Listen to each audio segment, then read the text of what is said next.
Hi friends, today I'm going to read you a great book called The Girl Who Wouldn't Brush Her Hair. Author is Kate Bernhelmer and illustrator is Jake Parker. I was lucky enough to meet Jake a few years ago when he came to my school at Woodlawn to talk.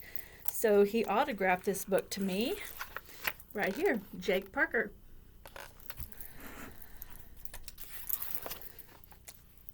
There once was a girl who wouldn't brush her hair. Her hair was wonderful, bare brown and wavy.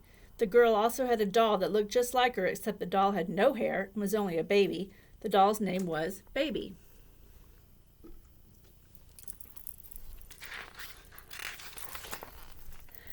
After the girl's bath every evening, she'd pile a turban upon her head and pretend to be a queen. At bedtime, she would unravel the turban and let her hair fall down in a tangled heap. No brushing. "It's just my way," she explained to the grown-ups, and then she'd lie down in her bed beside Baby and begin to dream.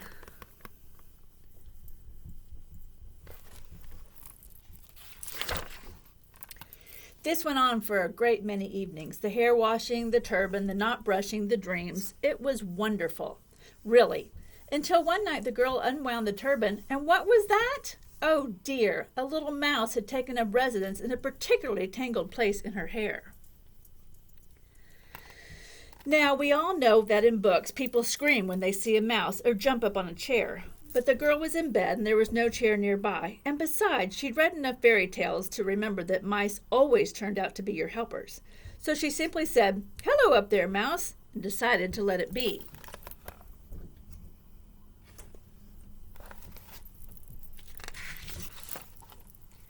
"It's just my way," she said to the grown-ups when they came to kiss her goodnight and saw the mouse making a cozy bed on top of her head.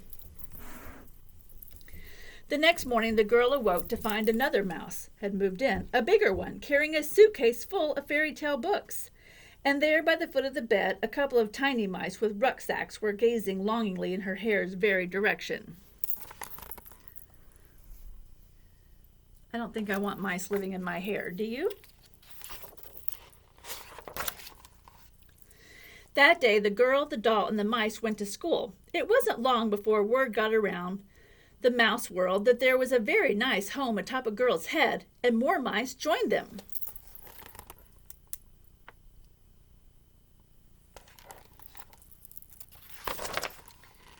The school children marveled at this new development. They too stopped brushing their hair in hopes of starting their own little mouse menageries. How wonderful, they thought, like having your own petting zoo on your head. But the girl's mother refused to pack the mice lunch or make them supper, so the girl had no choice but to share hers with them. Soon the girl who wouldn't brush her hair found herself very hungry.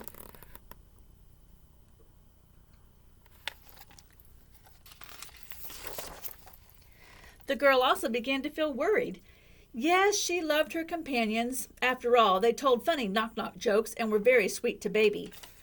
But they did not like to take a bath.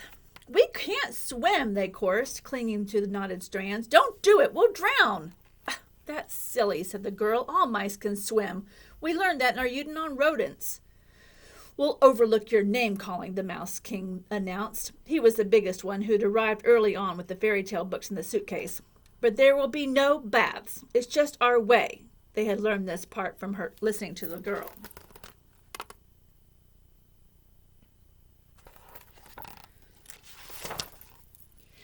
"Knock, knock. Who's there?" Much to the mice's relief, the girl agreed. For though she was becoming quite dirty, she had grown fond of their company. They had set up such a marvelous home for themselves, a palace really, atop her head. It had secret passageways and a cheese cellar and a tiny circular moat.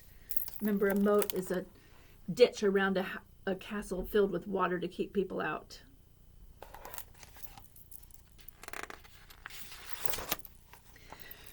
But the not bathing turned out to be less pleasing than not brushing had been. The girl was starting to, how shall we put this? Well, she was starting to smell. And so, of course, no one wanted to be near her. Even Baby tried to keep her distance.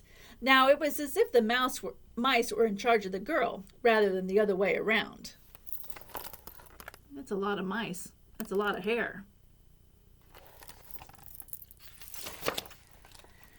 The girl began to sleep less well. She was afraid, for one thing, of smushing the mice if she rolled over, and for another, the mice were rather nocturnal, as it turns out. Remember, nocturnal means they sleep in the day and they come out at night. They chattered all night, keeping up Baby, telling her complicated knock-knock jokes into the wee hours until the sun rose and the girl, bleary-eyed, climbed out of bed. Each morning, after carefully brushing her teeth and dressing, it was hard to pull a sweater over a head full of protesting mice. She tidied up her mouse palace, head as best she could, and dragged herself, Baby, and all the mice to school. Then one terrible day, Teacher said, "I'm so sorry, but you can no longer bring Baby. Each child may have only one friend for nap time, and it appears that by now you have about 100 mice in your hair. The rules are quite broken enough."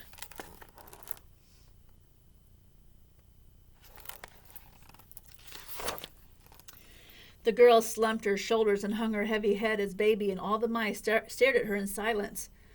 Oh, poor mice! Dear hairless Baby had been the girl's best friend since she herself had been hairless and a baby.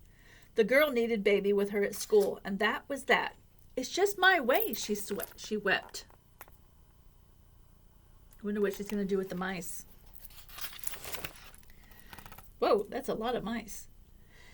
And so that very night the girl reluctantly bid the mice farewell. She had a calm talk with them first, explaining about the troubles of the not washing, the not taking hairless Baby to school, and the general, insomnia. Insomnia means you can't sleep.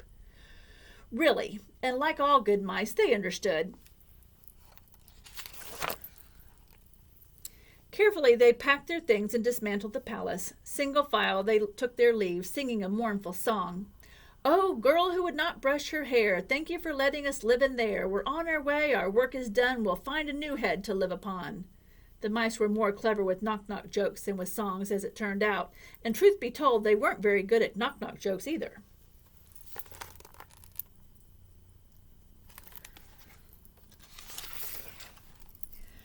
When the mice had all gone, the girl took a long, soapy bath with Baby perched on the edge of the tub.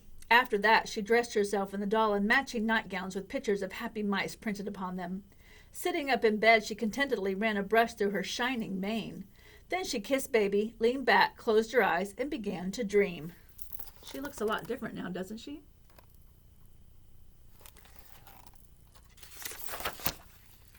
In the morning, the other school children gathered around the girl. They marveled at her braids and the ingenious way she had tied a ribbon around Baby's hairless head. "It's just my way," the girl smiled. Meanwhile, under the monkey bars, another girl who lived next door to the girl who wouldn't brush her hair was deep in argument with a couple of mice dangling from the ends of her wild pigtails. Silly mice, that's just their way. Can you see the mice on her pigtails? I guess they moved next door. And that's the end. There they go. Happy reading, friends, and have a great weekend.